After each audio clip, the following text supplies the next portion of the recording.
Bien, bonjour à toutes, bonjour à tous. Ravi de vous accueillir ici. Merci d'avoir fait le déplacement pour nous rejoindre chez Cap Digital dans nos locaux. Moi, je suis Antoine Allard, je suis le délégué adjoint de Cap Digital en charge de l'animation, de la communication et des connaissances.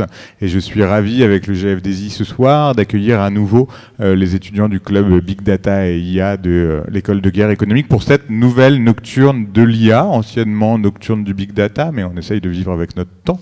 Et on a repositionné l'événement qui existe depuis plus de 10 ans, je crois, maintenant. Alors, on ne l'a pas fait chaque année avec les difficultés Covid qu'on a traversées, mais ça fait plus de 10 ans que Cap Digital et l'association, ce club de l'association de l'école de guerre économique organise ces soirées. Alors, on l'a fait autour du RGPD, sur l'évolution de la réglementation européenne, mais aussi sur des sujets un peu hors réglementaire, mais qui touchent également à des enjeux de compétitivité, de guerre économique et d'innovation. Et ce soir, on va s'intéresser à analyser, en fin de compte, le prisme de cette course folle auquel on assiste tous autour de l'IA, de la façon dont on peut financer des projets IA, dans la façon dont on peut accéder à ce qui est peut-être encore plus rare que des financements, à savoir des ressources de calcul pour entraîner des modèles et proposer des services basés sur l'intelligence artificielle. Et en fin de compte, est-ce que toutes ces grande question autour de cette course effrénée autour du financement de l'IA ne révèle pas aussi des tensions en termes de souveraineté. Voilà, en gros pour le paysage, et je laisserai évidemment les étudiants l'affiner et angler plus précisément les interventions qui auront lieu ce soir. Moi, ce que je veux juste vous dire en tant que Cap Digital, c'est que ces tensions-là, cette course-là, on la vit au quotidien et que nos 700 plus adhérents qui tous, peu ou prou, travaillent dans le domaine de l'IA, voire développent des innovations proprement IA, dans le domaine notamment de l'IA agentique, des nouvelles architectures pour le développement des modèles de monde demain, vivent au quotidien et nous remontent toutes ces difficultés. Et c'est pour ça qu'il est important, je crois, et c'est ce qui a présidé à la façon dont on a préparé cet événement, de travailler cette question-là à travers différents prismes et d'avoir le retour d'expérience, l'analyse de différents acteurs, que ce soit d'un point de vue plus géopolitique, que ce soit le point de vue d'acteurs industriels et enfin des financeurs et notamment du monde du financement privé. Mais je ne vais pas m'étendre plus ou dévoiler plus la teneur des discussions qui vont avoir lieu ce soir. Je voulais juste vous rappeler que c'est toujours un plaisir de vous accueillir chez Cap Digital pour ce type d'événement et qu'on est content et heureux de retrouver le GF2I à nos côtés. On a fait d'autres sagas d'événements autour des Data et Business Day et c'est vrai que avoir pu travailler sur la préparation de cet événement avec le GF2I, c'est aussi une capacité et une nécessaire façon d'ouvrir nos chakras et d'élargir un petit peu, de sortir de notre obsession innovation technologique numérique qui est celle de Cap Digital. Thomas. Merci beaucoup et ravi d'être ici également au nom du GF2I. Donc moi je suis Thomas Parisot, je suis le président du groupement français de l'industrie de l'information, qui est une structure un peu particulière, qui est une association et qui regroupe des acteurs publics et privés autour de la donnée, autour des enjeux informationnels, mais qu'aujourd'hui, bien sûr, comme le disait très bien Antoine, qui mobilise beaucoup les questions d'intelligence artificielle, de confiance, d'acteurs et de chaînes de valeur plus largement autour de l'intelligence artificielle, en incluant, ce que suggère Antoine aussi, les producteurs de données, ces fondements, ce carburant aussi, puisqu'il n'y a pas que de l'électricité dans l'intelligence artificielle, il y a aussi des données et elles ne viennent pas de nulle part. J'étais cet après-midi dans un événement en santé, on se verrait mal voir une IA fonctionner en roue libre sur les questions de santé. Donc il y a bien d'autres enjeux de financement que strictement la technologie, même si ce soir, bien sûr, c'est quand même aussi bien sûr la technologie qui sera au cœur.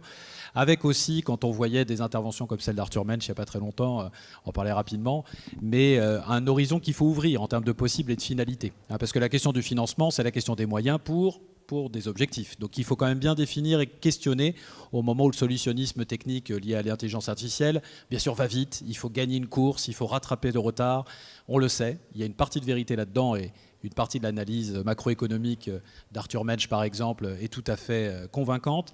Une autre partie questionne aussi directement ce qu'on veut en termes de modèle de société, de sobriété, de choix, y compris dans la dimension calculatoire de certaines choses qui n'est pas inéluctable. C'est aussi là-dessus qu'on travaille, nous, et je serais très heureux d'entendre ce soir les interventions pour ouvrir un peu ces questions. Les moyens de financement, oui, et la question des objectifs qu'on doit poursuivre et qu'on peut poursuivre aujourd'hui, puisqu'effectivement, cette course est freinée.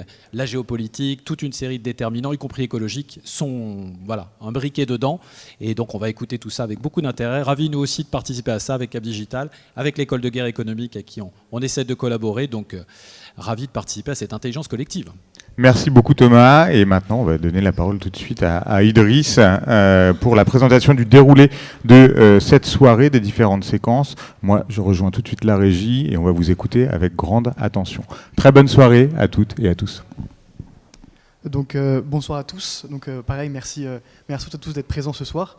On est très contents avec les étudiants de l'École de guerre économique de pouvoir organiser cette soirée qui est très importante pour nous, qui est notre gros événement de l'année, pour pouvoir justement mêler toutes ces questions de souveraineté et d'innovation, d'intelligence artificielle, de nouvelles technologies. Donc pour nous présenter rapidement, donc, comme on vous a dit, on est des étudiants de l'École de guerre économique, donc une école spécialisée en intelligence économique pour ceux qui ne connaissent pas. Et donc nous plus précisément on est le club Data et IA. Donc voilà, l'école est organisée en plusieurs clubs pour pouvoir permettre à chaque étudiant de pouvoir se spécialiser dans différents domaines. Donc nous, on porte vraiment cette problématique-là de nouvelles technologies, d'innovation, sous le regard de la souveraineté et voilà, des questions assez nationales. Donc pour un peu la genèse du sujet de financement de l'IA, donc nous, on a plusieurs missions dans notre club, donc, qui est la rédaction d'articles, l'organisation de conférences comme ce soir, de visites. Et plus tôt dans l'année, on avait visité les installations d'Eclairion, comme vous connaissez sûrement, avec Charles Luot. Et on avait vraiment observé ces importances des questions de financement de l'IA, d'infrastructure, voilà, c'est des gros enjeux, des vraies problématiques de pouvoir financer des projets très importants pour la souveraineté. Puisqu'Eclairion a pour projet accueille les données et les calculs de Mistralia. Et donc voilà, c'est à ce moment-là que nous, on a compris l'importance, on a ciblé l'importance des enjeux de financement et d'investissement. Et donc, on voulait organiser cette soirée autour de ce thème-là, parce que c'est un grand thème d'actualité, avec tous les sujets de bulle IA, l'explosion des coûts des matières premières, l'explosion des investissements. Voilà, on n'y voit pas forcément toujours très clair. Il y a aussi une grosse concurrence évidemment internationale, et donc avoir la place de la France dans ce domaine-là. Donc voilà, ce soir on voulait aborder un peu toutes ces thématiques-là, assez larges. La suite est toute trouvée avec monsieur Guillaume Meul, et ce sera Bouziane Boudjelal de notre école toujours qui posera les questions.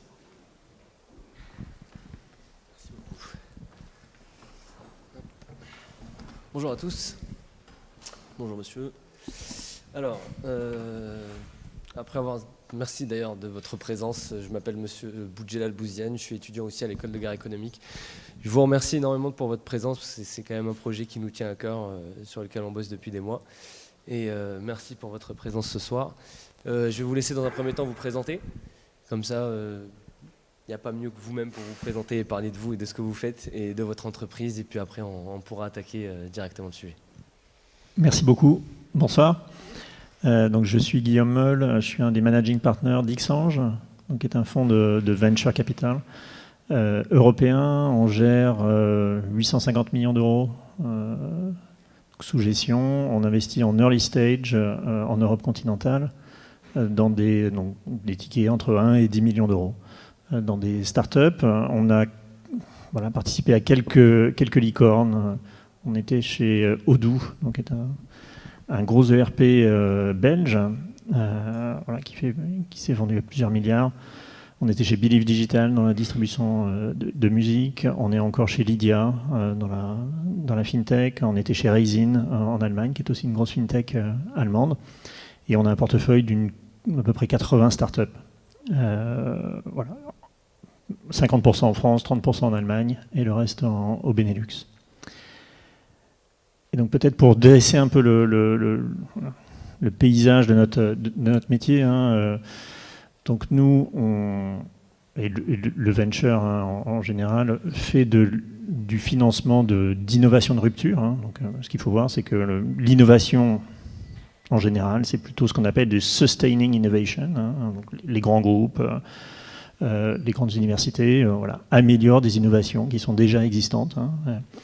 Et il y a tout un groupe en fait, d'innovations qui sont un peu sous le radar et qu'on va nous aider à émerger pour en faire des petites, moyennes, grandes sociétés technologiques sur des échelles de temps assez courtes, une dizaine d'années à peu près. Donc on est complètement privé, donc on est dépendant aussi de grands donneurs d'ordre, de grands financeurs qui vont choisir d'investir dans notre classe d'actifs, qui est une classe d'actifs un peu particulière, puisque on est capable de faire de la surperformance de façon assez extrême, mais on est aussi capable de bien se ramasser quand ça marche pas.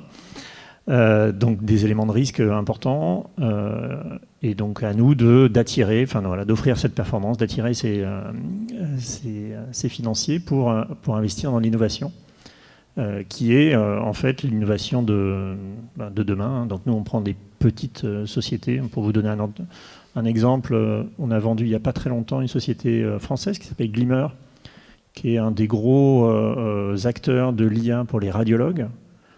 Donc, qui était vendu 250 millions d'euros à un acteur américain, Radnet, il y a 2 mois.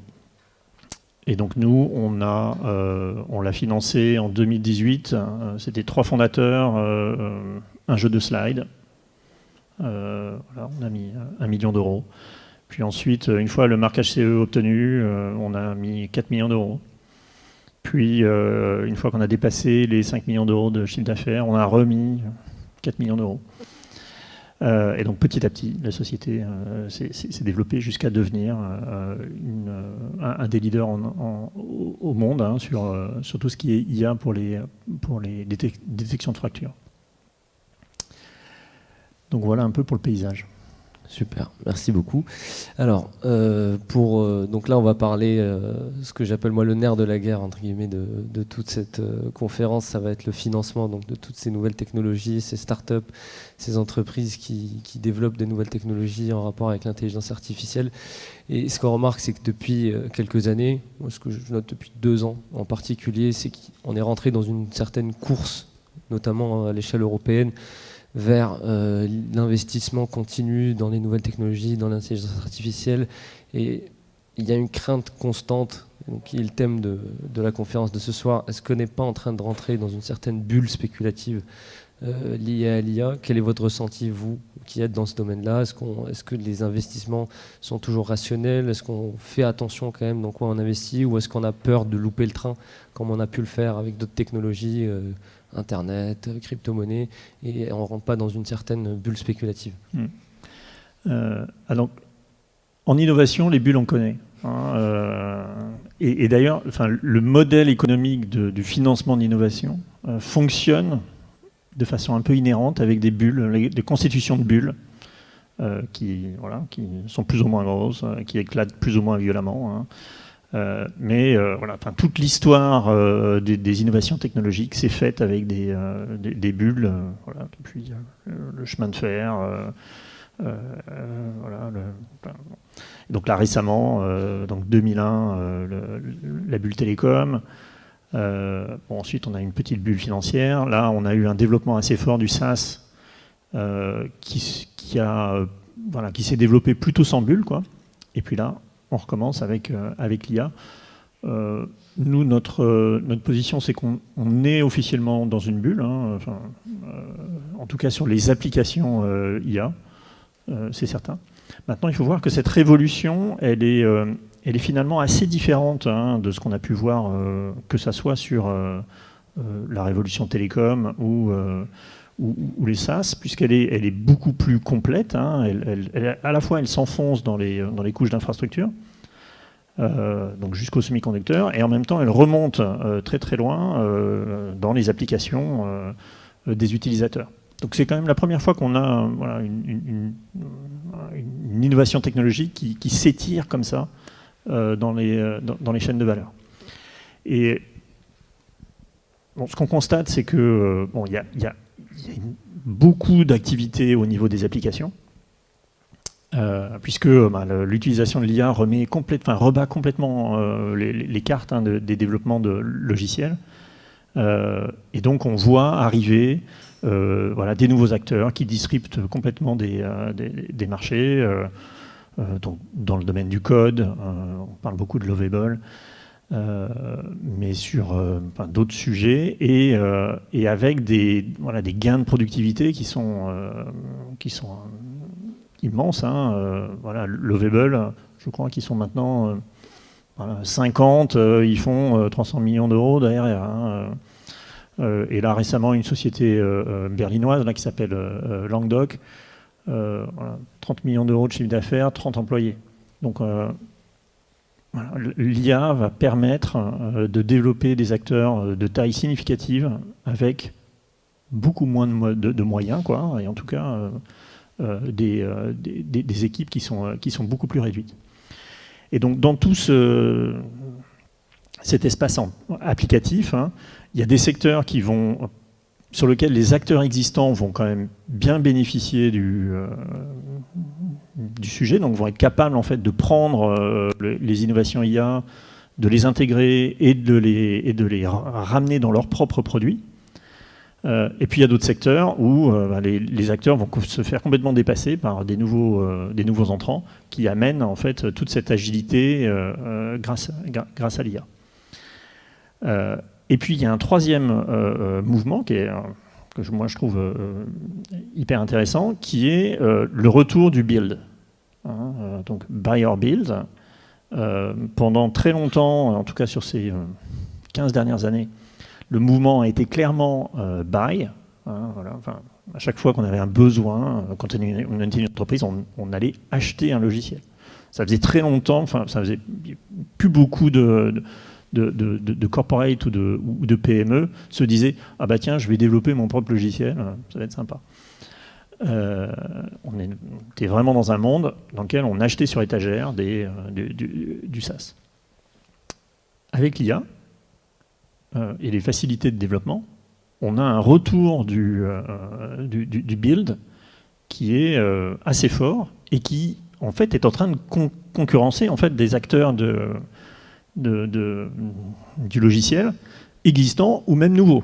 C'est-à-dire que nous, à chaque fois qu'on se pose les questions d'une nouvelle start-up dans un secteur donné avec de l'IA, on se dit oui mais attends, est-ce que le client à la fin il va pas lui-même construire cette brique logicielle parce que c'est tellement facile, il y a des outils sur étagère, on y va.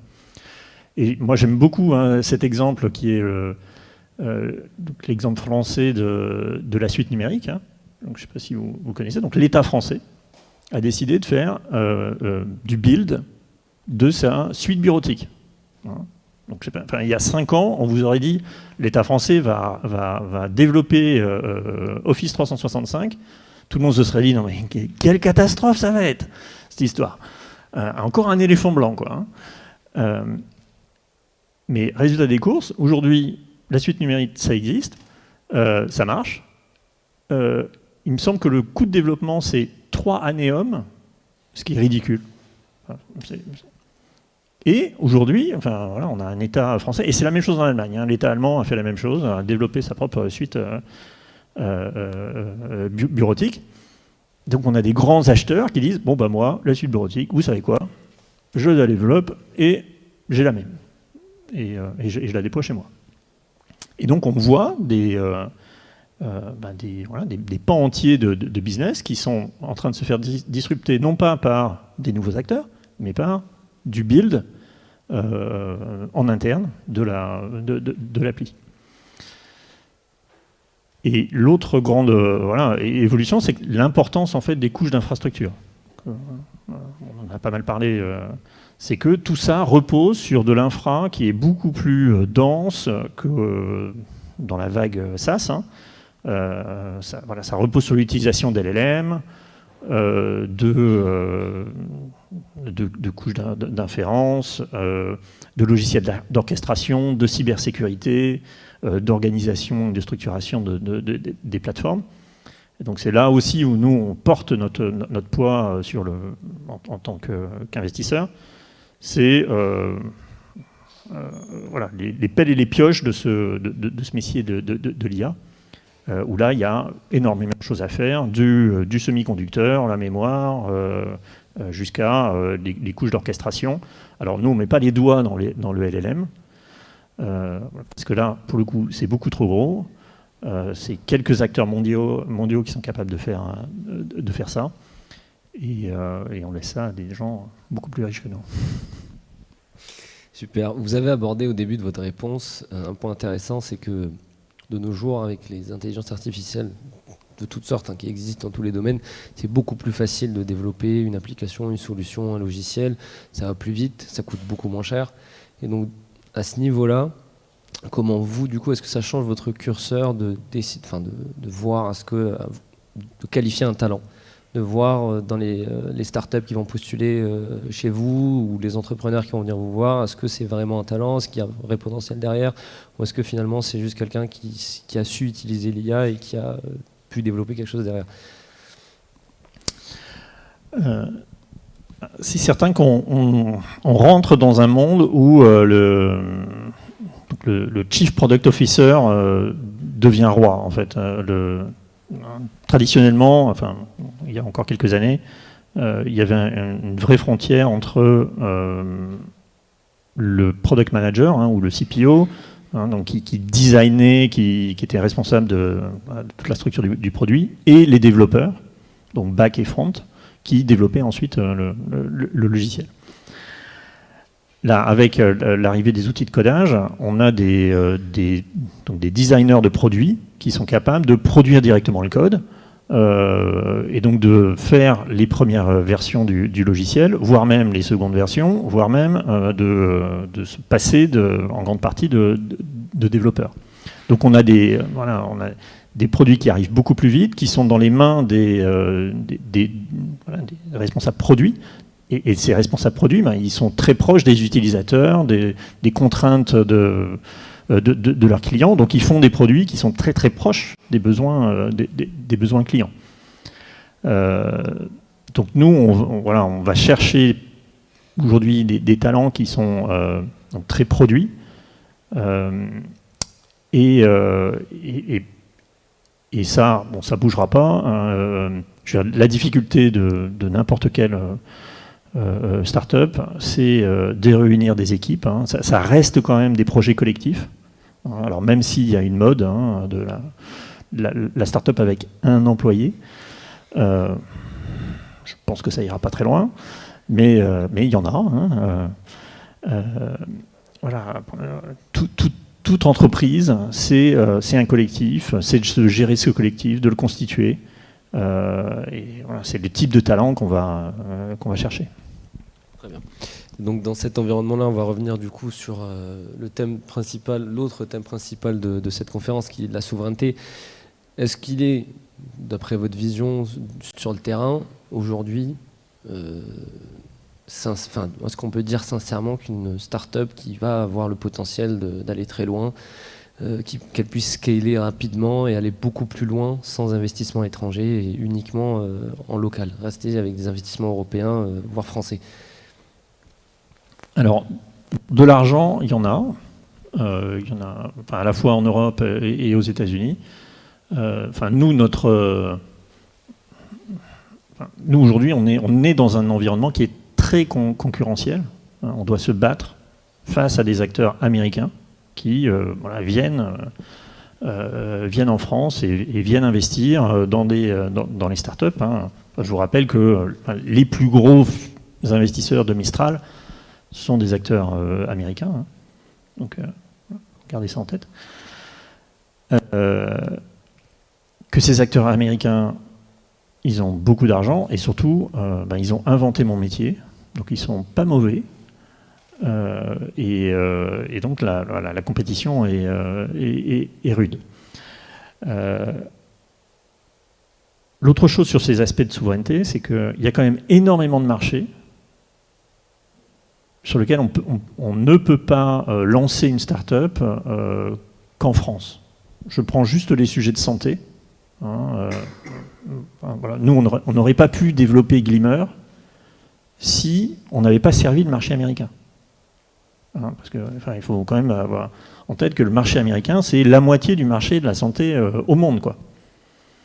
Donc, à un moment, il y a quand même une recherche d'effet d'échelle dans tous ces enjeux de développement de technologie. Si vous vous coupez de cet effet d'échelle, ça va être compliqué. Et puis, moi je trouve que ces histoires d'innovation, c'est quand même beaucoup des histoires d'interdépendance. On a pas mal parlé des semi-conducteurs, le fait qu'on dépend énormément, par exemple, d'NVIDIA sur les GPU. Mais en fait, NVIDIA dépend de TSMC. Et TSMC dépend de ASML. Donc tout le monde se tient un peu par la barbichette dans cette histoire. Et c'est le monde de la technologie. Donc pour moi, l'enjeu de souveraineté, c'est de développer des champions français, européens, qui vont nous permettre de non pas couvrir l'ensemble des chaînes de valeur, parce que ça, je ne pense pas qu'on va y arriver, mais par contre de constituer des champions qui vont pouvoir nous placer à certains endroits de la chaîne de valeur, de façon à ce qu'on puisse contrôler quelques nœuds et pouvoir dire, attends, toi États-Unis, tu es en train de me priver d'un truc, mais bon, tu vois, moi je vais te priver d'un autre truc, quoi, donc on va pouvoir discuter. Et donc c'est essentiel au niveau européen. Enfin, je veux dire, la grande difficulté aujourd'hui à l'échelle européenne, c'est que chaque pays veut faire son petit champion local, alors qu'on ferait mieux de se dire tel sujet est quand même très très bien maîtrisé par tel pays parce qu'ils ont des universités de classe mondiale et qu'ils ont déjà démontré un certain savoir-faire. Donc voilà, on va bâtir là-dessus, et puis tel autre sujet, on va le faire dans un autre pays. On a encore un peu de mal, mais on va y arriver. C'est intéressant ce que vous dites, c'est que là, du coup, selon vous, le problème à l'échelle européenne à l'heure actuelle, c'est pas tant le capital, le manque de financement, c'est plus un manque de vision ou d'ambition ou de travail en commun entre les pays européens. Alors, il y a effectivement des sujets de travail en commun, d'allocation de ressources aux bons endroits. Il y a aussi un sujet de commande publique. C'est vrai que l'Europe, chaque État européen, quand on parle financement d'innovation, le premier réflexe, c'est je vais faire une grande politique. Enfin, soit je vais faire des subventions, soit je vais faire je vais investir dans des fonds. Donc le dernier en date, c'est le fonds de la Commission européenne, 5 milliards d'euros. Ce qui est énorme, pour vous donner un ordre d'idée, la France, elle absorbe 7 milliards par an de financement VC. Donc 5 milliards à l'échelle européenne, c'est quand même beaucoup, en plus de ce qui se fait. Mais on oublie complètement la commande publique. Et comme le disait la personne d'OVH, tout ça quand même, ça commence par un besoin et une demande. Donc quand vous voulez lancer un cloud, il n'y a quand même pas mieux de dire, moi d'ailleurs, grand donneur d'ordre, je vais passer la première commande, mettre mes services. Et c'est d'ailleurs ce qu'a fait la réussite d'AWS ou de Google, quoi. Le premier client pendant très longtemps d'AWS, c'était Amazon lui-même, qui mettait tous ses serveurs chez AWS. Et même chose chez Google. Donc il y a une puissance et une logique à, si vous voulez développer des infrastructures, le premier truc que vous faites, c'est vous commander. Merci. Une autre question qui pourrait être intéressante, selon vous, à quel stade on est dans la bulle IA ? Vous considérez qu'on est en plein dedans, ou alors à quel moment on pourrait considérer qu'on arrive au dégonflement de la bulle ? Alors les newsletters que je lis, qui proviennent de l'autre côté de l'Atlantique, disent une bulle, ça met quand même 4 ans à grossir. Voilà, on a commencé en 2024, tout ça va exploser en 2028, en 2027. Voilà, je ne fais que répéter des newsletters. Très bien. Merci beaucoup. Écoutez, je pense qu'on a abordé les questions principales qu'on voulait aborder. Est-ce que vous avez un sujet en particulier que vous vouliez aborder? Un thème, une question, un exemple? Peut-être un message d'optimisme, hein, c'est que c'est extraordinaire ce qu'on est en train de vivre en termes de révolution technologique. On a maintenant accès à des couches logicielles sur lesquelles on n'avait pas, on pouvait pas développer dessus. Hein. Donc voilà, moi je commence à faire alors même si j'ai un passé d'ingénieur, dont j'avais vite oublié, mais je recommence à développer du logiciel. Et donc nous, on est une petite organisation, 25 personnes, et donc tout le monde est en train de développer ses agents, ses trucs, pour gagner en productivité, pour gagner aussi en qualité de ce qu'on rend. Hein. Aujourd'hui, à chaque fois que je vois un entrepreneur, le meeting, la présentation a été avalée par un agent. On m'a déjà proposé toutes les questions qu'il fallait que je pose. Donc quand je rentre dans un entretien, je suis lancé comme c'est pas possible, quoi. Alors que avant c'était pas le cas. Et même chose quand je suis en board de start-up, la présentation elle était avalée par un agent qui m'a proposé déjà les questions que je devais poser pendant la réunion. Et je pense que le dirigeant que j'ai en face de moi, en conseil d'administration, lui-même a déjà backtesté sa présentation avec un agent. Et donc on arrive à des niveaux de qualité de discussion qui n'ont plus rien à voir avec ce qu'on avait avant. Donc je pense qu'on rentre dans un monde, en tout cas en termes de business, qui va s'améliorer en termes de qualité, et on va pouvoir faire des choses qu'on ne pouvait pas faire avant. Donc je trouve que les 4 prochaines années vont être extraordinaires. Merci beaucoup. On va passer aux questions-réponses. Si vous avez des questions, même principe que pour la première intervention, on va vous passer un micro et vous pourrez poser vos questions.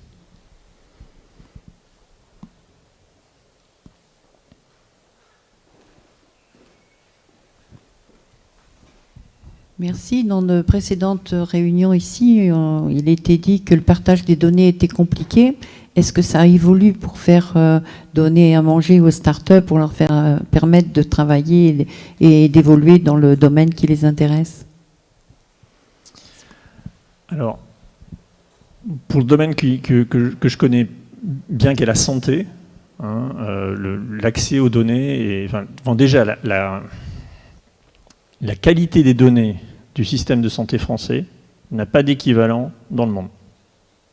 On a un historique qui a été permis par l'informatisation de la sécurité sociale, qui date des années 70, mais en fait, on est le plus vieux système de santé à s'être informatisé, et donc on a énormément de données accessibles. Il y a un vrai effort de l'État français pour rendre ces données accessibles, anonymisées, et donc utilisables par tous les acteurs de l'IA en santé.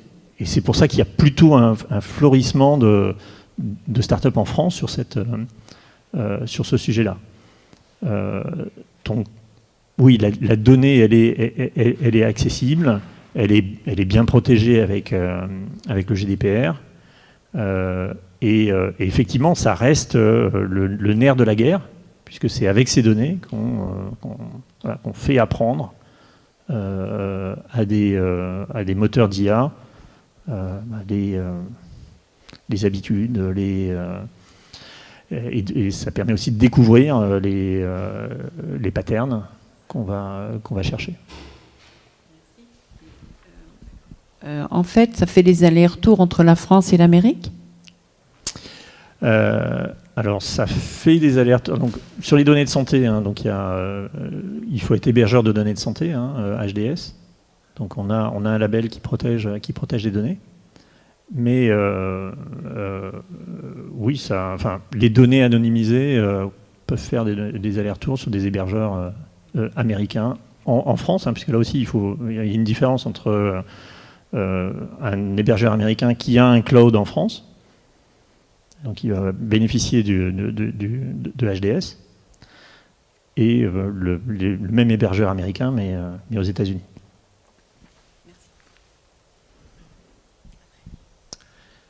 Petite question, je suis désolé d'être obsessionnel, mais comme ça tourne beaucoup en ce moment, Arthur Mensch, toujours pareil, nous dit on est sur un marché malthusien finalement. Il y a une capacité électrique européenne qui est en train d'être mangée par des acteurs et on ne pourra pas la reconstituer, on ne pourra pas la développer avant des dizaines d'années.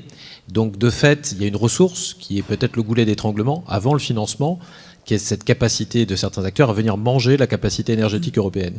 Est-ce que là, il n'y a pas un mur avant peut-être même la fin de la bulle, qui a une propre logique financière, qui est un mur d'accès au marché pour des acteurs européens plus lents à la détente, plus tardifs, plus réglementés, plus morcelés en termes de taille de marché? Et comment vous l'analysez, vous, en tant que fonds d'investissement? Donc, clairement, hein, le goulet d'étranglement, c'est sur l'énergie. Hein, et quand vous parlez à AWS, à Google, ils ne vous parlent pas tellement qualité de leur GPU ou de leur moteur d'inférence, hein, ils vous parlent accès à l'énergie. Hein.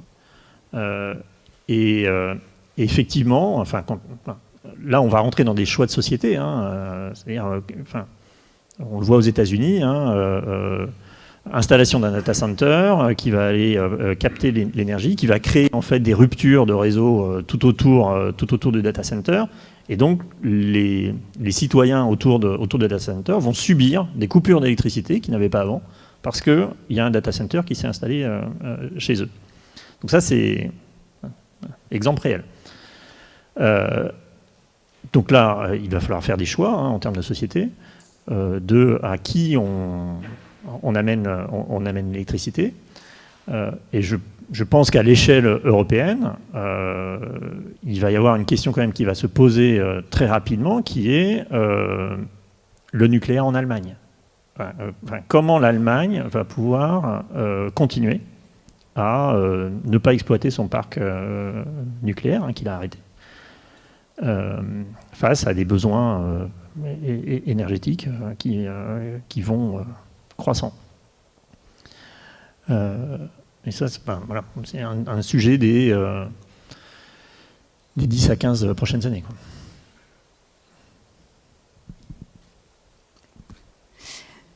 Oui, donc j'ai deux questions.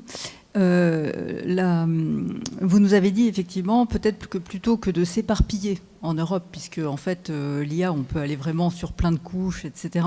Ce serait quand même peut-être intéressant d'avoir des priorités et de mutualiser les forces sur des priorités. Donc quelle est votre vision aujourd'hui de là où l'Europe pourrait être compétitive, ou en tout cas quels seraient les nœuds sur lesquels elle pourrait se positionner au vu de ce que vous voyez? Et ma deuxième question, qui d'ailleurs s'adresse un peu aussi à l'intervenante précédente, finalement, on parle d'avoir besoin d'une visibilité sur un marché pour essayer de développer et effectivement de trouver de bons développements d'IA. Mais est-ce que, quand on regarde ce qui se passe aux États-Unis, finalement, ils investissent des milliards pour provoquer un besoin et provoquer un marché? Enfin, j'ai l'impression en fait que le problème est presque inversé. Donc je voulais savoir aussi ce que vous en pensiez. Alors, bon, nous les priorités, on les voit donc sur l'infrastructure, et au sens large, hein, c'est-à-dire donc à la fois du semi-conducteur. Donc, par exemple, il y a un savoir-faire historique sur des mémoires, hein, en Europe. Donc on est actionnaire d'une des rares startups qui développent des nouveaux types de mémoire. Donc voilà, on pense qu'il y a quelque chose autour des mémoires. On pense qu'il y a quelque chose autour des GPU aussi. On est capable en Europe de développer des nouveaux acteurs de GPU. Tout ce qui touche à la cybersécurité, l'orchestration, donc là on voit qu'il y a des choses qui se mettent en place. Après sur la couche applicative, donc c'est très vertical par vertical. La santé qui est un secteur qui est assez réglementé. Donc là encore, on sent qu'on va pouvoir développer des choses. Par contre, sur des secteurs qui ne sont pas du tout protégés, on se retrouve avec des tas de questions sur est-ce que les acteurs ne vont pas développer eux-mêmes leur propre logiciel. Donc on est un petit peu plus prudent. Et ensuite, sur les courses au gigantisme, tout est une affaire d'effet d'échelle, parce que aujourd'hui, on ne paye pas l'IA à son vrai prix. On va avoir bien ça en tête. Je sais pas, là aussi, les newsletters de l'autre côté de l'Atlantique disent que si on payait Anthropic au vrai prix, ça serait 4 fois plus cher. Donc il y a une anticipation en fait de l'augmentation des prix des tokens. Qui pousse tout le monde à empiler de l'infrastructure en disant il va falloir cette infrastructure pour faire baisser les prix, pour qu'on puisse rejoindre qu'on évite, en tout cas qu'on écrète cette augmentation des prix du token qu'on va avoir en place. Oui.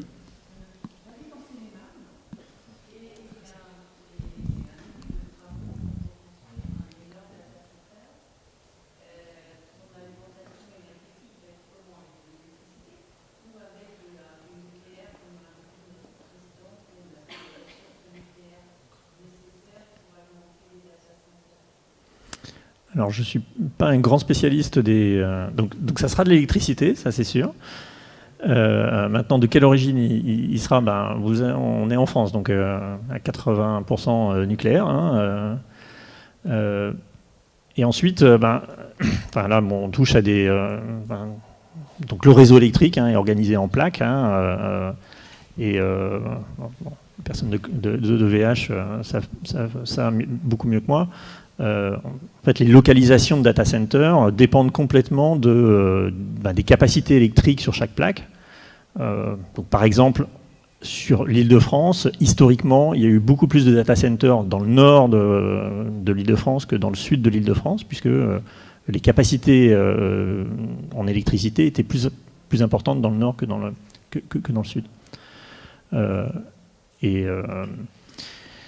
Et donc voilà, les localisations en fait suivent les capacités des transformateurs et de la distribution de RDF.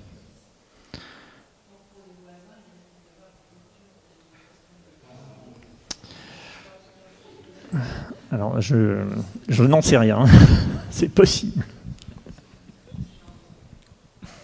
Alors, oui. Je vais poser une question. Vous avez abordé le sujet de la souveraineté. La souveraineté, j'ai l'impression qu'elle est beaucoup plus accentuée sur la souveraineté nationale. Il y a aussi la souveraineté européenne. Et lorsqu'on parle de marché, l'Europe quand même, c'est un marché de 450 millions d'habitants. Et souvent, on compare les projets d'innovation avec les États-Unis. Les États-Unis qui sont quand même un marché extraordinaire, qui pousse toutes ces innovations et cette croissance-là. Et aujourd'hui, vous avez dit dans vos propos que l'investissement est là, c'est-à-dire l'argent est là. Mm-hmm. Donc finalement, le problème, c'est qu'on a en Europe un marché de 450 millions d'habitants. Donc est-ce qu'il n'y a pas aujourd'hui un focus qui est fait sur un regard sur le marché national, alors que le regard devrait plutôt être tourné sur un marché européen? Et est-ce que vous, en tant que VC, en tant qu'investisseur, il y a des sujets qui se posent de la sorte pour savoir quelle est la dynamique d'investissement à adopter? Est-ce qu'il faut envisager l'innovation et surtout le retour sur investissement et la question de la souveraineté uniquement sur un plan national, sachant qu'à ce moment-là, on va être en face des mastodontes qui ont un marché extraordinaire. Et aujourd'hui, est-ce que ces questions-là, vous, en tant qu'investisseur, vous voulez poser pour qu'une dynamique européenne puisse émerger? Parce que même si la commande publique arrive, si c'est une commande publique nationale face à l'immensité des besoins, on va se trouver à un moment donné dans une rupture. Par contre, quand c'est une dynamique européenne qui est poussée, aussi bien sur les sujets de souveraineté, sur les sujets de souveraineté dans l'investissement, je pense que le positionnement pourrait être beaucoup plus intéressant. Est-ce que vous, en tant qu'investisseur, il y a ces sujets-là que vous partagez en tant qu'investisseur au niveau européen? Donc, nous, tous les projets qu'on regarde, on les regarde à l'échelle européenne. Il n'y a pas un projet sur lequel on va se dire « Ah bah tiens, le marché français, il est pas mal, voilà, on va investir juste pour un marché français ». Ça n'existe plus. Donc c'est au moins à l'échelle européenne, voire Europe plus États-Unis. Pour revenir au fond de la question, la différence entre le marché européen et le marché américain sur l'innovation et la technologie, c'est que le marché américain est beaucoup plus consommateur de nouvelles technologies. C'est finalement aussi simple que ça. C'est-à-dire qu'à la fois la puissance publique, les entreprises consomment beaucoup plus de logiciels, de nouvelles technologies. Ils sont capables d'aller chercher des nouvelles technologies beaucoup plus rapidement qu'en Europe. Et donc le delta, il se trouve à ce niveau-là. Donc il y a un appétit, il y a une prise de risque dans aller chercher des nouveaux logiciels ou des nouvelles technologies qui est beaucoup plus importante aux États-Unis qu'en Europe. Donc c'est là aussi où on en revient un peu à cette notion de c'est pas le tout d'être volontariste sur il faut développer de la nouvelle technologie, des startups, patati patata. Il faut aussi l'utiliser, la consommer, passer des commandes, etc. Sinon, le cercle ne se boucle pas, tout simplement. Très bien. Bon, écoutez, merci beaucoup pour votre intervention, vos réponses. Bon, je pense que si... Merci beaucoup.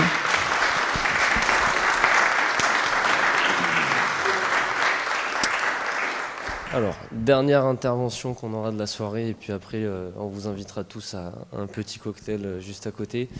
Je vais accueillir Monsieur Philippe Barbet, qui est chercheur en économie et géopolitique, qui va faire une présentation et qui, derrière, du coup, pourra échanger avec vous lors d'un moment de questions-réponses. Bonsoir. Merci beaucoup, merci pour votre invitation, c'est très intéressant. Alors oui, je suis professeur d'économie, donc je vais beaucoup parler d'économie et un peu moins de géopolitique, quoique c'est relativement lié. Donc moi, ce que je vous propose, c'est de faire peut-être une première... on a parlé à plusieurs reprises de chaîne de valeur. Donc je vous propose dans un premier temps de regarder la chaîne de valeur. Comme ça, on aura peut-être une vision... donc je vais... Voilà. Alors, j'ai repris un petit peu les principaux éléments de ce qu'on appelle cette chaîne de valeur de l'IA. Alors, elle est évidemment simplifiée, mais elle donne à peu près les grands thèmes, les grandes étapes de cette chaîne de valeur. Alors, si on part du haut vers le bas, on remarque que, par exemple, il y a énormément de marchés qui sont très très concentrés. Une des caractéristiques des marchés de l'IA, c'est que ce sont des marchés qui sont très concentrés, sur lesquels il y a un nombre d'entreprises qui est souvent très faible, ce qu'on appelle des oligopoles, voire des quasi-monopoles sur un certain nombre d'étapes de cette chaîne de valeur. Alors on en a parlé déjà un petit peu tout à l'heure, mais on peut les reprendre. On a un quasi-monopole d'une entreprise européenne, c'est le seul, donc il faut s'en glorifier quand même, c'est ASML qui est une entreprise néerlandaise qui est donc le leader mondial et en quasi-monopole sur les machines de photolithographie, donc c'est les machines qui permettent de graver les composants électroniques.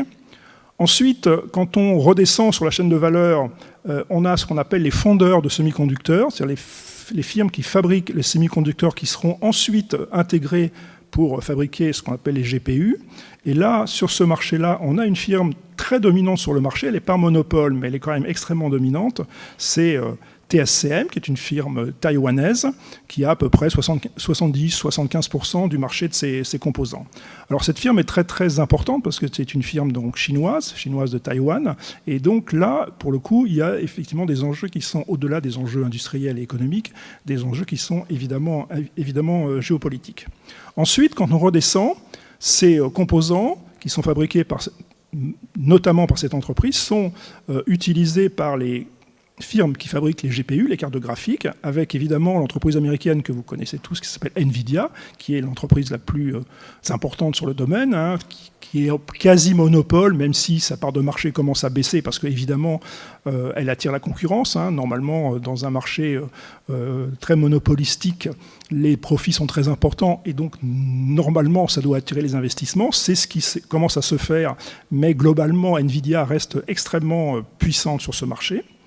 Ensuite, on en a parlé, il y a évidemment tous les acteurs du cloud, des fournisseurs de données en nuage. Et là, vous avez donc les principales parts de marché des firmes. Et vous voyez que, évidemment, les firmes américaines sont extrêmement dominantes sur ce marché, puisqu'il n'y a qu'une seule firme, une firme chinoise, Alibaba, qui arrive à un peu tirer son épargne du jeu sur ce marché. Et puis enfin, évidemment, il y a les grands modèles. Là, je parle vraiment des grands modèles d'IA, hein, les grands modèles de langage, qui sont les modèles d'IA générative. Et là, vous voyez donc les parts de marché. Alors, c'est difficile d'avoir une évaluation des parts de marché. Bon, voilà, il y a plusieurs outils, j'en ai pris un. On a quelques chiffres sur les parts sur les données de trafic mondiaux.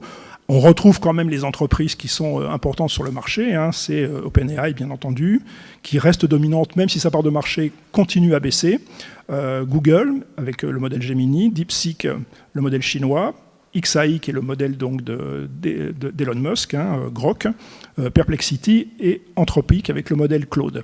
Alors, ce qui est intéressant je trouve, sur ce type de marché, c'est de s'apercevoir que, les Américains sont quand même extrêmement dominants sur quasiment toute la chaîne sur ce marché, et deux, que cette domination, elle peut tendre à s'accroître.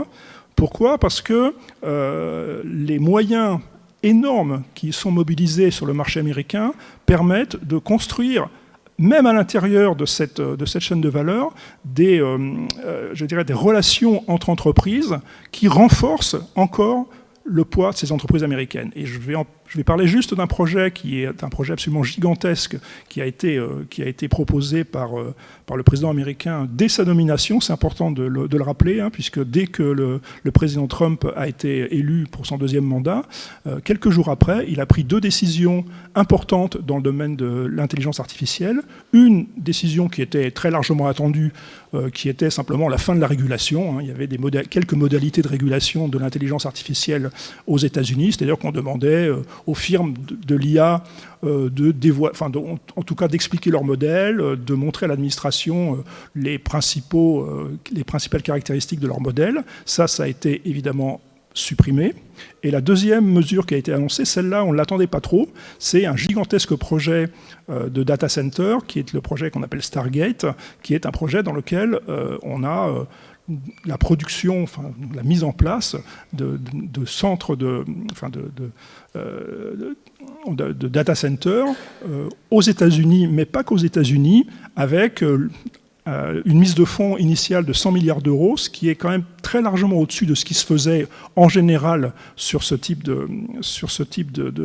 d'investissement. On était plutôt, les investissements dans le cloud, c'était de l'ordre de 10, de 20, de 30 milliards d'euros vraiment maximum. Là, on est quand même directement à 100 milliards d'euros avec... alors évidemment, on n'y est pas encore, mais en tout cas, l'objectif en 2029 d'arriver à 500 milliards d'euros. Et ce qui est intéressant dans ce projet, c'est que là, j'ai mis en rouge, hein, sur le schéma les partenaires industriels et financiers du projet. Et vous voyez qu'on retrouve donc Nvidia, Microsoft, Oracle, OpenAI, donc les géants américains, enfin les plus importants quasiment des géants américains de la tech, et puis des partenaires financiers qu'il ne faut pas oublier, parce que ça montre qu'il y a aussi des stratégies de la part d'autres pays.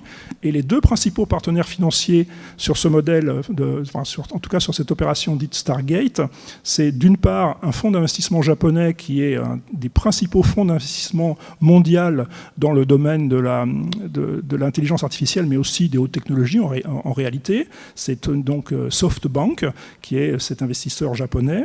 Et puis également un opérateur qu'on avait peut-être pas bien vu, mais qui devient important, c'est MGX, qui est un fonds également de financement de la part des Émirats arabes unis. Donc on a vraiment aujourd'hui, on parlait tout à l'heure un peu des problèmes de passage à l'échelle, hein, on voit bien que quand même sur ce marché-là, il y a ce qui se passe, c'est quand même un mécanisme dans lequel des très grosses entreprises non seulement dominent le marché, mais en plus, elles s'allient entre elles pour faire des projets.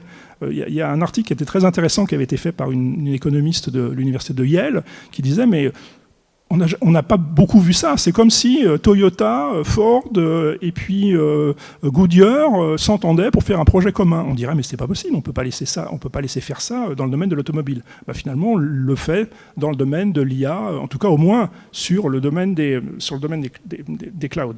Donc ça c'est, je pense, à mon sens, en tout cas en termes de concurrence, ça pose vraiment problème. Et d'ailleurs, les autorités concurrentielles hors États-Unis, parce qu'aux États-Unis, il y avait eu des contestations de la part de la Federal Trade Commission, qui est la commission du commerce américain. Donc avant l'élection de président Trump, la présidence de cette commission avait dit mais on est très inquiet aux États-Unis parce qu'on s'aperçoit que finalement sur le marché de l'intelligence artificielle, c'est le seul marché dans lequel on ne voit pas apparaître véritablement de nouveaux acteurs majeurs. On a l'impression que les acteurs qui vont faire l'intelligence artificielle, donc qui vont rentrer dans ce qu'on peut considérer quand même malgré tout comme une grande innovation technologique, hein, on est vraiment sans doute au niveau de l'électricité, de l'informatique, hein, on est sur ce qu'on appelle une innovation majeure qui va transformer nos moyens de produire, nos moyens de consommer. En général, ce qu'on voit, c'est que on voit apparaître des nouveaux acteurs, on voit apparaître des acteurs qui deviennent des acteurs majeurs. Et là, on ne le voit pas. Dans l'informatique, finalement, ou dans l'Internet, par exemple, les nouveaux acteurs, comme Google, ils sont pas sortis de nulle part, mais en tout cas, ce n'est pas les grands acteurs des télécommunications, les grands groupes de télécommunications, les grands groupes de l'informatique cette fait l'économie de l'Internet, c'est des entreprises qui sont rentrées sur le marché. Or là, on ne voit pas tellement apparaître ça. L'ISES, c'est quand même la première fois qu'on a cette espèce d'anomalie où l'innovation technologique majeure ne suscite pas, en tout cas ne paraît pas susciter des innovateurs majeurs qui viennent bousculer les règles du marché, alors qu'en général, c'est souvent ce qui se passe. On l'a vu par exemple dans l'automobile, hein, puisque le passage à l'automobile électrique a complètement changé les règles du jeu sur le marché de l'automobile. Les acteurs traditionnels sont en train d'être dépassés et en tout cas ils sont un peu ils sont en risque aujourd'hui par rapport à de nouveaux acteurs qui étaient donc Tesla aux États-Unis et puis aujourd'hui les Chinois, hein, BWD, qui sont en train de bousculer le jeu. C'est assez intéressant aussi de lire un peu ce que dit l'autorité de la concurrence en France. Hein. Le président de l'autorité de la concurrence a dit mais l'intelligence artificielle, c'est en train de devenir vraiment une horreur dans le domaine de la concurrence. Donc voilà, je voulais juste vous montrer un petit peu ça parce que je trouve que ça permet quand même peut-être un petit peu de fixer les choses. Alors, sur ce marché, on a effectivement des rapports de force internationaux qui sont bien établis, mais qui bougent quand même. Hein. Donc une domination des États-Unis sur une grande partie des strates de la chaîne de valeur, avec malgré tout, évidemment, vous le voyez bien sur le schéma, quelques faiblesses. Les faiblesses, c'est plutôt en amont du cycle, hein, les machines, les fonderies de semi-conducteurs, où là, les Américains sont effectivement un peu en retard et essayent de rattraper leur retard. Une des faiblesses des États-Unis également, qu'il faut peut-être prendre en compte, c'est que l'administration américaine, évidemment, est absolument consciente de ces faiblesses sur le risque qu'il y a en amont du cycle. Et donc, la politique américaine a été effectivement d'essayer de freiner les concurrents hors États-Unis avec un certain nombre de mesures. Alors le président Trump, dans son premier mandat, avait pris quelques mesures pour empêcher les Chinois, parce que c'est quand même eux qui sont les plus dangereux, en tout cas sur ce marché-là. Il avait pris quelques mesures pour empêcher les Chinois de rentrer sur le marché, mais ça n'avait pas marché. En revanche, l'administration Biden avait été un petit peu plus maligne, puisqu'elle avait fait un projet qui s'appelait le Chip and Science Act, et qui était un mix de subventions massives à l'industrie américaine et également, je dirais, de modalités pour attirer les capitaux étrangers aux États-Unis. C'est-à-dire que l'enjeu, c'était vraiment de faire revenir des entreprises comme l'entreprise taïwanaise pour qu'elles produisent aux États-Unis et pour éviter évidemment d'avoir cette dépendance par rapport à des opérateurs étrangers. Ça avait plutôt pas mal marché. On avait vu effectivement revenir un certain nombre d'entreprises aux États-Unis avec des subventions, des baisses d'impôts, etc., etc. Le président Trump, deuxième mandat, a un peu repris ça. Il a un peu changé, mais il a une politique qui s'est avérée finalement relativement erratique, puisqu'elle était à base de menaces, de sanctions, de protectionnisme.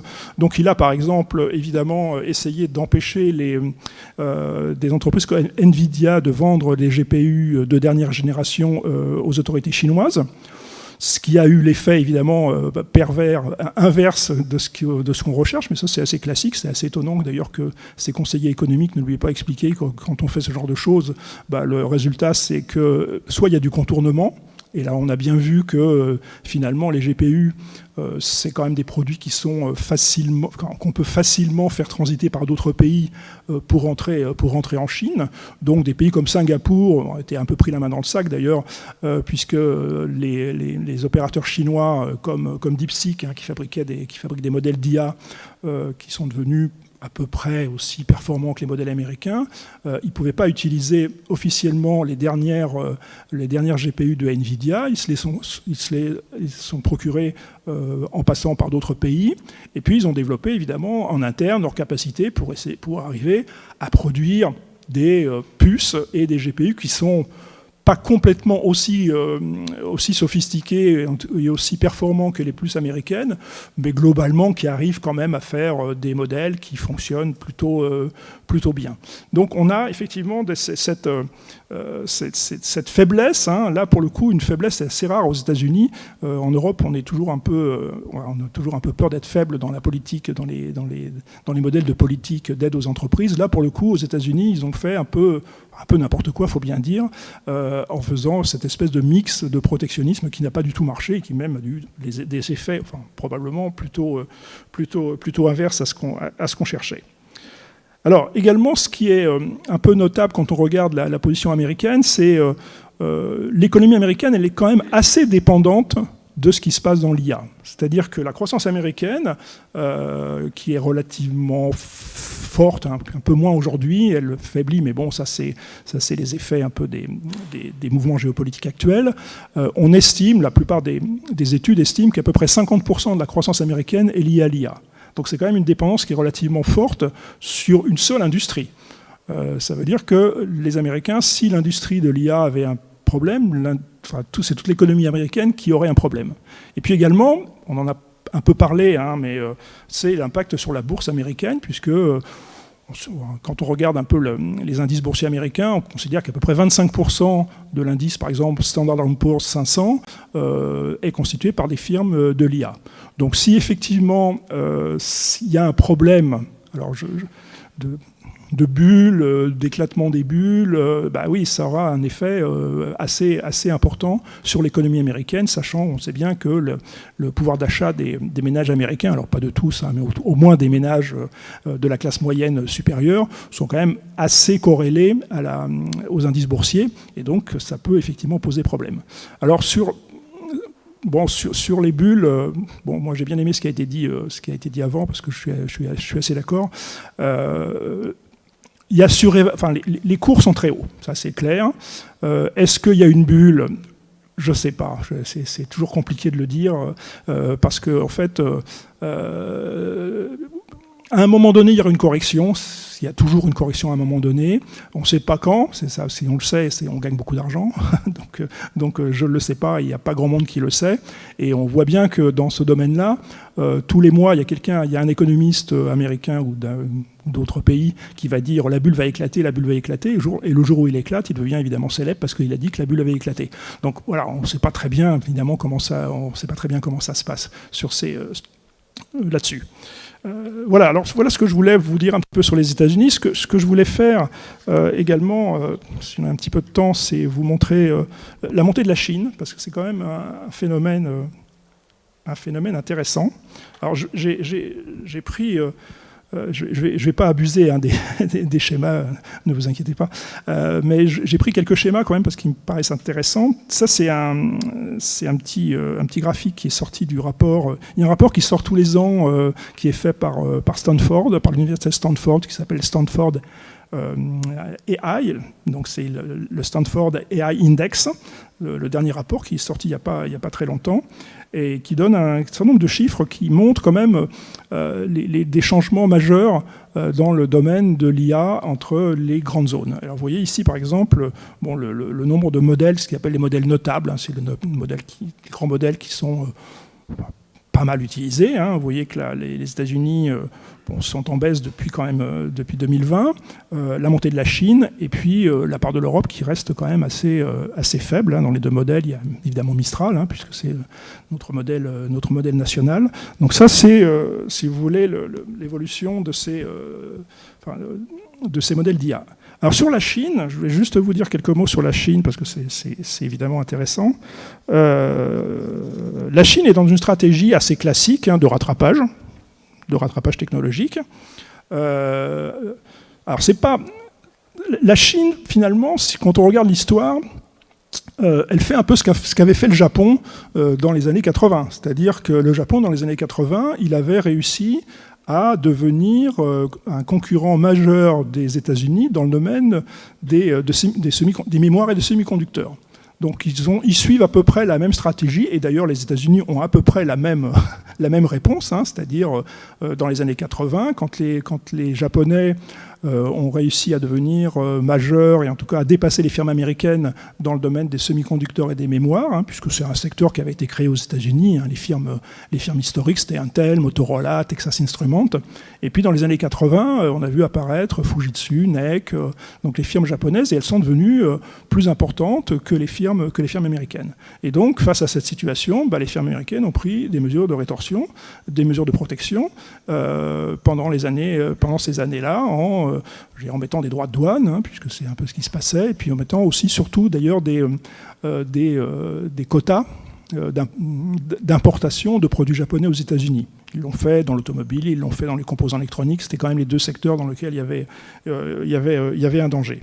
Alors, sur ces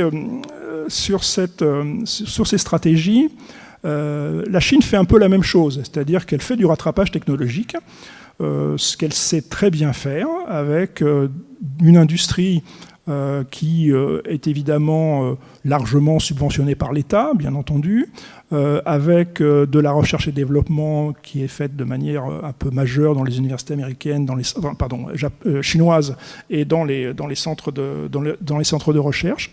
Et donc on voit que ce mouvement est un peu payant. Hein. Je vais passer rapidement sur les deux autres parce que je voulais les mettre. Ah oui, pardon. Je vais remettre ici. Voilà, ça également, c'est sorti du rapport, hein, du même rapport, hein, qui est vraiment une somme. Voilà, les publications citées, les principales publications citées, dans le top 100 des publications citées dans l'IA par zone géographique entre 2021 et 2024. Et vous voyez par exemple que les États-Unis sont passés d'une situation très dominante où 64% des principaux articles étaient publiés aux États-Unis. C'est 46% aujourd'hui. Les Chinois, ils sont passés de 33% à 41%. Vous voyez que en termes de recherche, là on est vraiment sur de la recherche fondamentale, hein, c'est les citations d'articles. On a un rattrapage de la part des Chinois qui est assez intéressant. Également, si on va plutôt vers vers les brevets, hein, vous voyez que les Chinois déposent maintenant beaucoup plus de brevets que les Américains, puis ça s'est effondré aux États-Unis. Donc on a vraiment là une stratégie de rattrapage de la part des Chinois. Alors il faut toujours faire attention avec les chiffres de brevets, hein, parce que bon, on ne sait pas, tout ça n'est pas très... mais enfin, ça donne une tendance, si ce n'est pas 75% et que c'est 50%, c'est quand même important. Voilà donc pour ce que je voulais vous dire un petit peu sur la Chine. Alors, la Chine, également, elle a évidemment comme avantage, en tout cas je dirais comme force, de pouvoir s'appuyer sur des entreprises qu'on connaît un peu moins en France parce qu'elles sont restées souvent très largement chinoises, hein, des géants qui sont vraiment à l'image des géants. Mais comme ils sont moins internationalisés, on les voit moins, évidemment, hein, Baidu, Tencent, Alibaba qu'on connaît, et puis l'entreprise Huawei qu'on connaît bien parce qu'elle, justement, comme elle a essayé de prendre des marchés à l'international et notamment aux États-Unis, elle a été sanctionnée. Elle fait partie des entreprises qui sont sanctionnées aux États-Unis et qui sont d'ailleurs aussi sanctionnées en Europe. Mais vous voyez, celles qui restent en Chine, elles se développent et puis elles arrivent un peu à avoir une importance qui est notable sur le marché. Huawei, par exemple, a une stratégie aujourd'hui très très active dans le domaine des semi-conducteurs. Elle essaye de produire des semi-conducteurs de la même valeur, enfin de la même qualité que TSCM, et donc éventuellement venir concurrencer TSCM. Alors c'est pas le cas aujourd'hui. La plupart des experts, moi je suis pas un expert, je suis pas un ingénieur, mais en tout cas quand on lit les experts, ils disent non, ils ont encore 2 ou 3 ans de retard. Mais 2 ou 3 ans de retard, c'est quand même pas beaucoup dans un marché sur lequel les Chinois ils jouent eux sur les 10 ans ou sur les 15 ans qui viennent. Et également, ils ont, alors vous l'avez sans doute vu si vous suivez un peu le marché, mais vous savez qu'il y a un modèle chinois là, qui avait fait beaucoup parler de lui il y a un peu plus d'1 an, hein, qui s'appelle DeepSeek, où les Chinois ont sorti un modèle d'IA à peu près aussi performant que les modèles pas tout à fait, mais enfin à peu près aussi performants que les modèles qui sont développés aux États-Unis et aussi en Europe, avec un coût qui était sans commune mesure, de 50 fois moins cher. Alors les chiffres sont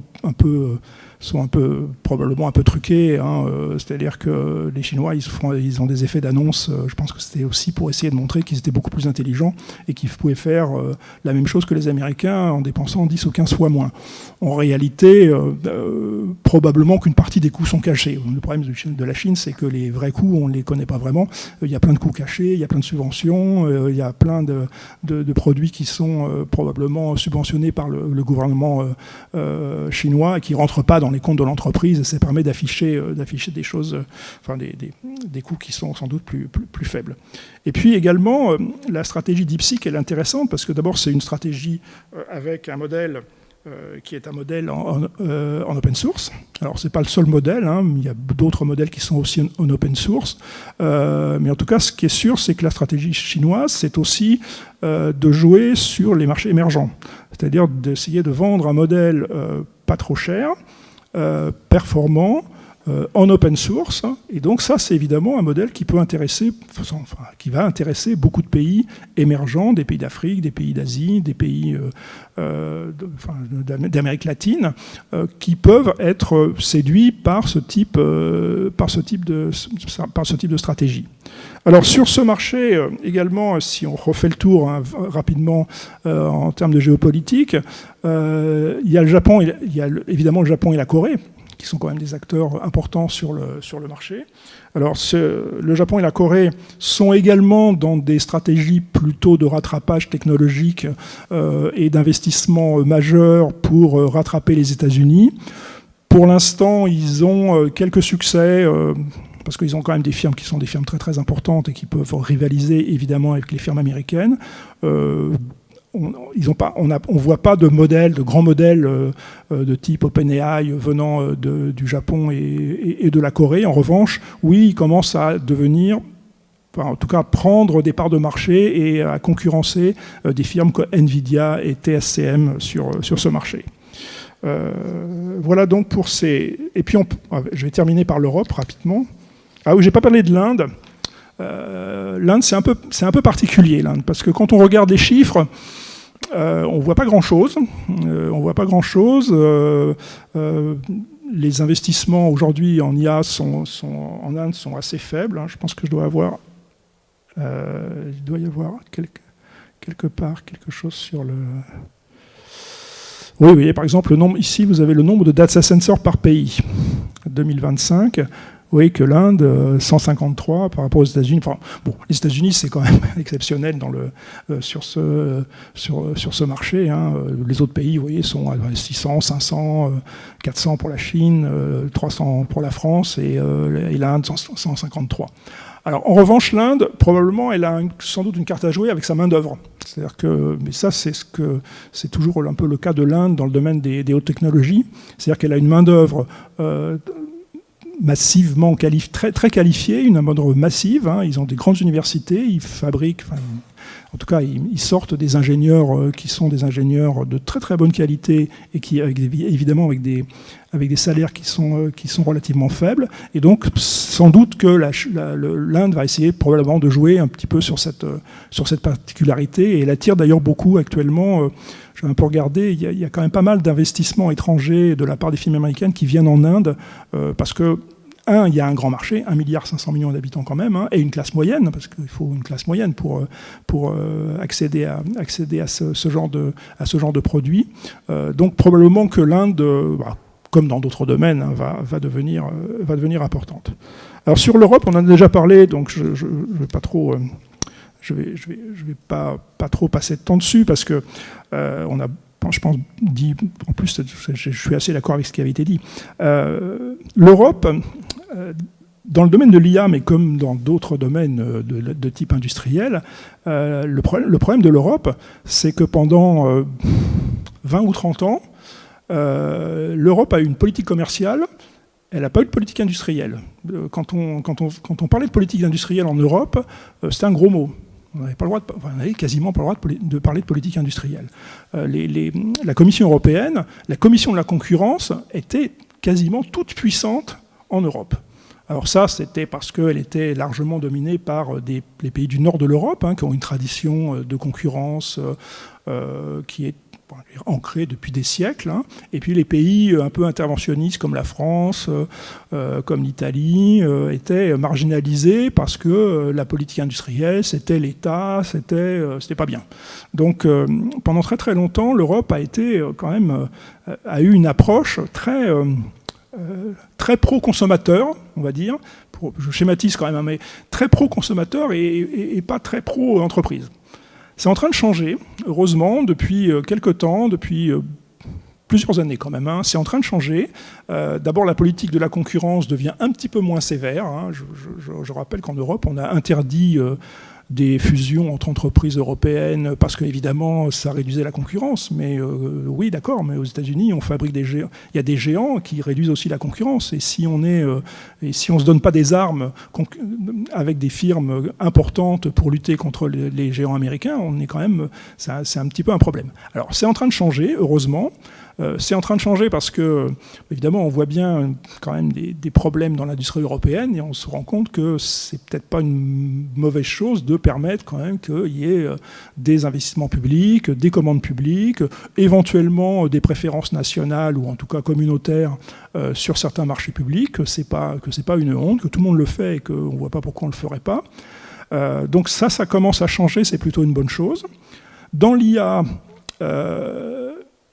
On aurait fait cette réunion il y a un an, j'aurais été vraiment assez pessimiste, parce qu'on avait quand même un peu l'impression que dans l'IA, ce qui intéressait l'Europe, c'était la régulation. Alors c'est d'ailleurs tout à fait justifiable et tout à fait honorable. C'était d'être une grande puissance régulatrice, de faire en sorte que les consommateurs, les citoyens... qu'on puisse contrôler l'IA, ce qui est une très bonne chose. Et on avait un peu l'impression, mais c'est peut-être une impression parce que moi je ne suis pas un industriel, donc je ne vois pas les choses forcément... au fond, il y a des choses sans doute que je ne vois pas, il y a des mouvements que je ne vois pas parce qu'ils sont un peu imperceptibles. Mais en tout cas, il me semble qu'on avait plutôt l'idée que... Bon, on avait perdu le match, c'était les Chinois, c'était les Américains, ils avaient gagné, ils sont trop gros, ils sont trop forts. Et nous, ce qu'on peut faire, c'est faire un espèce de modèle sociétal autour de l'IA qu'on va essayer de vendre au reste du monde. Je ne sais pas s'ils vont le prendre, mais en tout cas, je pense que c'était un petit peu ça. Alors, on s'est rendu compte que c'était peut-être ça va être un petit peu compliqué de survivre dans un monde de prédateurs dans lequel on est un peu gentil. Et là, c'est vrai que ça a changé. Il y a des programmes qui se sont développés. On en a un petit peu parlé. Il y a de l'argent qui est mis. Évidemment pas assez, et en tout cas massivement, c'est effectivement un marché dans lequel on est dans des montants de financement, des montants d'investissement qui sont absolument gigantesques. Enfin, bon, on est quand même dans l'ordre de 200 milliards, si on fait un peu le total de ce qui est mis alors, pas seulement par l'Europe, mais en tout cas par l'Europe et les pays européens, puisque c'est quand même, il n'y a pas que de l'argent communautaire, il y a aussi de l'argent national. On est à peu près autour de 200, peut-être 300 milliards. Et simplement, vous voyez, Stargate, c'est 500 milliards à lui tout seul. Donc, vous voyez, on est quand même... Voilà, il y a des effets qui sont... qui peuvent... on est dans des effets d'échelle, on en parlait tout à l'heure, c'était très intéressant. On est sur des effets d'échelle qui sont d'une autre mesure. Alors, la question, c'est de savoir, est-ce qu'on va à la concurrence et à la confrontation avec ce type de modèle? Et ça paraît difficile. Par rapport aux géants aujourd'hui de la tech, notamment américaine, ça paraît difficilement jouable. Donc il faut sans doute avoir des stratégies un peu plus différenciées, probablement aller proposer des modèles qui soient des modèles peut-être un petit peu plus petits, plus spécialisés. Je pense que c'est ce que font d'ailleurs les entreprises européennes aujourd'hui. On peut pas aller c'est difficile d'aller frontalement aller vers des modèles à la OpenAI, etc., etc. Il faut peut-être aller vers des modèles qui soient plus spécialisés dans certaines industries. On l'a vu tout à l'heure avec la santé. Je pense que c'est ça probablement qui va peut-être arriver à nous sortir d'une confrontation brutale. Mais en tout cas, c'est vrai que il y a des choses qui se font. Moi, je trouve qu'on a changé un peu en tout cas, on a changé le logiciel. On a un peu l'impression, en tout cas, qu'on ne considérait pas que tout est perdu. On peut mettre les moyens, on va mettre les moyens, peut-être pas assez, mais en tout cas, ça commence. Enfin, il me semble que ça commence un petit peu à avancer. Voilà ce que je voulais vous dire sur ces questions. J'espère que j'ai pas été trop long. Non, parfait. On est pile dans les temps. On a quelques instants d'échange. Si vous avez des questions, parfait, je vous ramène le micro. Merci beaucoup en tout cas pour la présentation.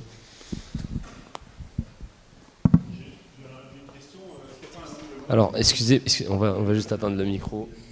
Okay. Bon, allez-y. Ah, pardon, excusez-moi.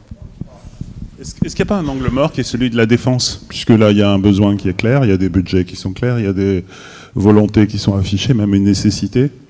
Il y a des entreprises de très grande qualité mondiale. Est-ce que c'est pas finalement quelque part une verticale, si on peut dire, qui devrait être priorisée, puisqu'en plus c'est des investissements qui sont locaux? Oui, vous avez raison, sans doute que la défense et l'IA dans la défense, j'en ai pas parlé parce que c'est pas un domaine que je connais très bien, donc j'essaie de ne pas m'aventurer sur les domaines que je connais pas trop, mais c'est vrai, vous avez raison.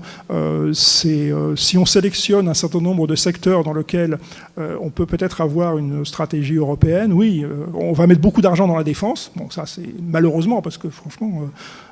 ça serait mieux de dépenser de l'argent autrement que dans la défense, mais voilà, nécessité fait loi. Aujourd'hui, on est obligé de se défendre. Et les guerres futures, elles vont être des guerres d'IA, avec de l'IA. Donc oui, vous avez raison, absolument. Ça, c'est sans doute un des points sur lesquels on a un point d'appui qui me paraît important. La santé, moi, je pense que c'est important. On en parlait tout à l'heure, mais effectivement, on a en Europe, nos systèmes sociaux sont quand même des systèmes sociaux qui sont plus élaborés que dans d'autres pays, et notamment aux États-Unis. Donc, on peut s'appuyer là-dessus. On a aussi sans doute tout ce qui tourne autour un peu des modèles un peu écologiques. Je veux dire, on a un modèle énergétique, par exemple, qui est quand même assez particulier en Europe. je regardais les chiffres, on produit beaucoup d'énergie renouvelable maintenant. Hein. On est vraiment alors on n'est pas les premiers, on n'est pas les seuls, hein, mais en tout cas on a un modèle qui devient un modèle très décarboné, hein, avec notamment le nucléaire français. Effectivement, je pense que l'Allemagne a raté le coche, enfin après a fait une erreur fondamentale en arrêtant le nucléaire il y a quelques années, mais bon là c'est un problème politique, c'est pas un problème économique, donc il faut qu'ils fassent il faut qu'à un moment donné ils reviennent en arrière là-dessus. Je ne sais pas s'ils vont le faire. Mais enfin, ils l'ont fait sur la défense. Ils ont complètement changé leur approche de la défense. Donc peut-être qu'un jour, ils reviendront aussi sur le nucléaire. Ce serait plutôt une bonne chose pour l'Europe. Parce qu'en plus, là, on en parlait tout à l'heure, mais c'était vraiment intéressant, mais le fait qu'il y a des conflits d'usage potentiels avec l'IA, effectivement, on en a parlé, si on dépense énormément d'électricité pour faire de l'IA, qu'est-ce qui se passe pour les consommateurs? Surtout que l'IA, elle a besoin d'une électricité, elle a besoin notamment de quantité, mais de qualité. Il faut les centres de données, il faut que l'électricité, elle s'arrête pas, quoi. Ça peut pas s'arrêter. Donc c'est forcément prioritaire. Et là, par exemple, l'Europe, avec le nucléaire, c'est vrai que c'est une base. Le nucléaire, c'est une base, c'est de l'électricité de base, ça tourne tout le temps. Les énergies renouvelables, c'est un petit peu plus compliqué parce que c'est de l'intermittent. Donc on ne peut pas baser un système d'alimentation de l'IA sur du renouvelable. Parce que s'il n'y a plus de vent et que les centres s'arrêtent, ça pose un petit problème. Donc oui, on a sans doute aussi là quelque chose qui est intéressant par rapport à d'autres pays. Aux États-Unis, un autre modèle, mais oui, on a sûrement quelques secteurs comme ça qui permettent de se développer, absolument.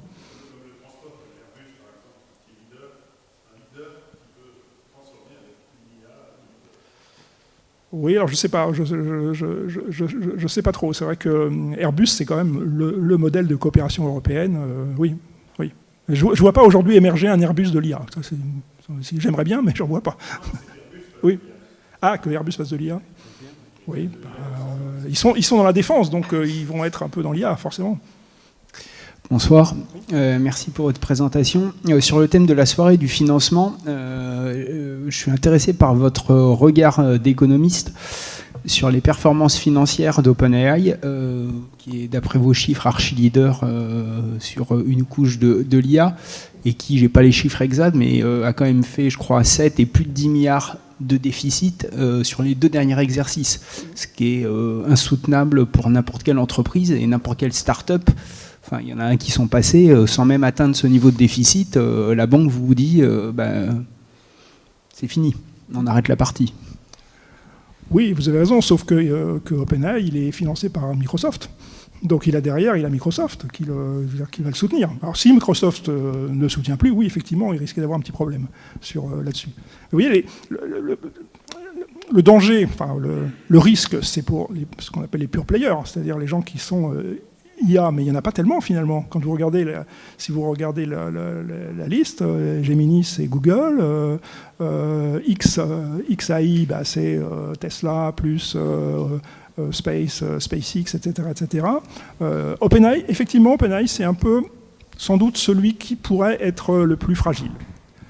Mais il faudrait que pour cela, Microsoft considère elle saurait qu'elle a perdu. Tant qu'elle a Microsoft derrière, je pense qu'elle peut tenir. Alors juste pour des soucis de timing, on va prendre 1 ou 2 questions maximum, et les autres personnes qui ne pourront pas poser leurs questions, je vous invite à les poser du coup directement après, au moment du cocktail. J'aime bien votre hypothèse de marché spécialisé. Vous pensez à la santé, donc qui est plutôt destinée à des consommateurs, enfin des usagers, donc plutôt B2C. Est-ce que vous avez réfléchi à des modélisations, plutôt des petits marchés B2B, B2C, spécifiques à des besoins d'intérêt public, spécifiques à des grands segments? Et le fond de ma question, c'est il y a une priorité sur laquelle nous, en France, on est référents à l'échelle internationale, qui sont les industries culturelles, qui pèsent entre 100 milliards selon EY et 140 milliards pour la BPI sur le chiffre d'affaires cumulé 2025. C'est beaucoup. Et on est considérés comme les vrais challengers par Hollywood et les Chinois. on se fonde notamment sur la créativité, la culture au sens large et les politiques culturelles qui sont stimulantes à ce niveau-là. Est-ce que on n'aurait pas là un marché qui serait, on va dire, une grosse niche, dans le sens où il y a un marché à l'échelle française, européenne, mais probablement internationale, qui est B2B2C, 2B, puisque n'importe qui peut créer à son tour avec l'IA. Voilà. Oui, vous avez raison. C'est un des, sans doute, je ne l'ai pas cité, c'est un des marchés dans lequel on peut avoir des stratégies. Alors, il y en a un, par exemple, qui est... Bon, il se trouve que j'ai été embarqué dans une étude universitaire sur une firme qui s'appelle Sora, qui est une firme qui fait des jeux, qui fait des cartes vidéo pour des joueurs de football, des types Panini, et qui est le leader mondial de ce marché-là. Donc ça, c'est par exemple une niche dans laquelle... alors c'est un système qui marche avec de l'IA, des blockchains, enfin c'est du jeu, c'est une espèce de jeu... C'est entre le jeu vidéo et le jeu d'argent, on va dire, c'est un petit peu compliqué. Donc, oui, il y a sans doute... alors sur les marchés culturels, comme je ne connais pas trop ce type de marché... oui, enfin la France en tout cas est un marché important de production.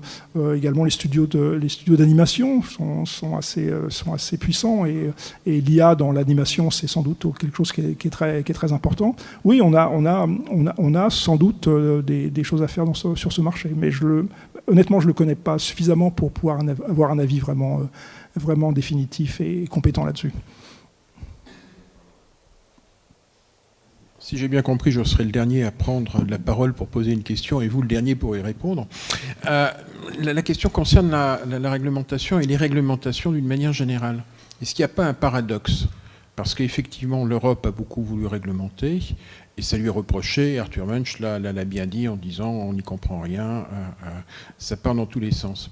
Alors, du côté de Trump, ça a été beaucoup plus radical puisque l'idée était de supprimer tout ce qui commençait à ressembler à une réglementation, à l'exception d'un point, quand même, qui était les biais politiques. C'est-à-dire qu'il fallait quand même s'assurer qu'il n'y ait pas trop de fake news contre Donald Trump. Bon, c'est une interprétation personnelle. Mais c'est plus sa position. C'est-à-dire qu'il est en train de réfléchir au fait de réintroduire au niveau fédéral une réglementation sur l'IA. Pourquoi ? Parce que les réglementations ont été posées au niveau des États. Donc il y a un besoin de réguler, et comme l'a dit quelqu'un, il y a peut-être un besoin de surmoi pour l'IA. Et en sens inverse, on peut se demander si on n'a pas eu en Europe une politique de la concurrence qui est suicidaire. C'est-à-dire que l'on voit que l'économie moderne, enfin l'économie actuelle, s'est structurée autour de gros monopoles ou de quasi-monopoles. Et en sachant que si on regarde l'histoire économique, il ne faut quand même pas oublier que dans l'histoire de l'automobile, on avait des constructeurs régionaux au début du XXe siècle. Berliet à Lyon. Et alors, est-ce que là, on n'a pas eu en Europe une interprétation de la politique de la concurrence suicidaire? Et avec un exemple qui est très simple, alors je n'ai pas lu le détail du texte, mais on peut penser que la décision de l'autorité de la concurrence de sanctionner Doctolib est dans le meilleur des cas une décision bébête. Quelle est votre position sur ce point?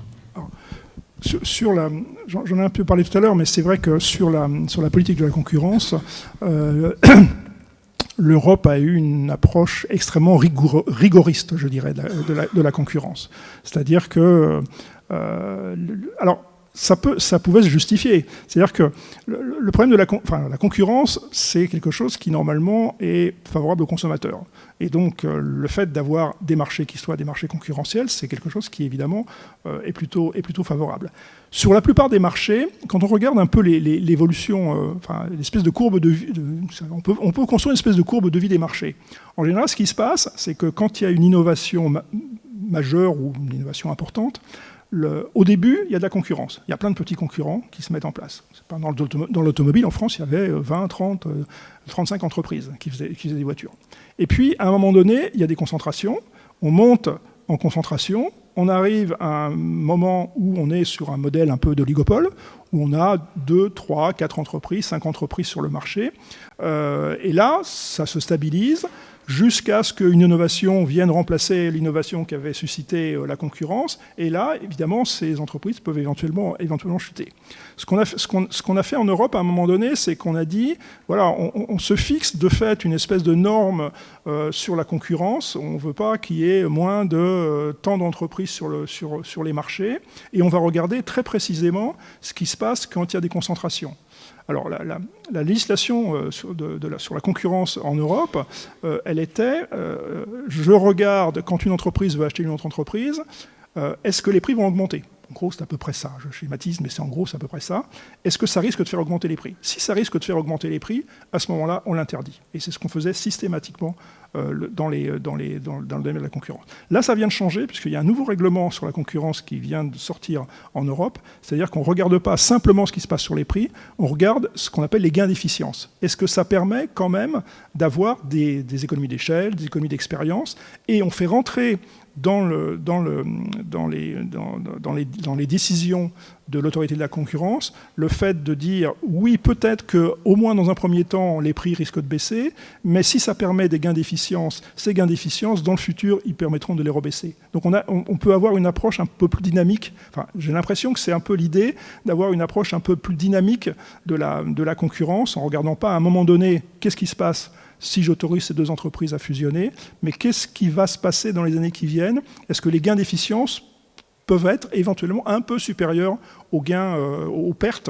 pour les consommateurs des prix ? Alors là, évidemment, les juristes qui travaillent sur la concurrence se bagarrent pour montrer, évidemment, soit que oui, il y aura plus de gains d'efficience que de pertes, les autres disons il y a plus de pertes que de gains. Enfin, après, c'est un problème presque de juriste, presque plus que d'économiste. Mais c'est vrai qu'il y a un changement qui est... Enfin, apparemment, il y a un changement qui est fait. Non, il y a un changement qui est fait, mais ça a pris 15 ans. Enfin, je veux dire, cette affaire-là, moi je l'ai vu commencer il y a 15 ans, où les économistes, un certain nombre d'économistes disaient, mais attendez, arrêtez, effectivement, je vous le disais, c'est suicidaire. Alors, il ne s'agit pas de créer que des monopoles en Europe, bien entendu, mais en tout cas de laisser les entreprises se racheter quand ça ne nuit pas de manière trop importante aux consommateurs. Et le consommateur, sachant que les consommateurs, c'est aussi les producteurs. Les consommateurs, c'est des travailleurs, en général, pour la plupart du temps. Donc ils sont à la fois du côté de la consommation, mais ils sont aussi du côté de la production, en tout cas en deuxième ligne, on va dire. Voilà. Merci.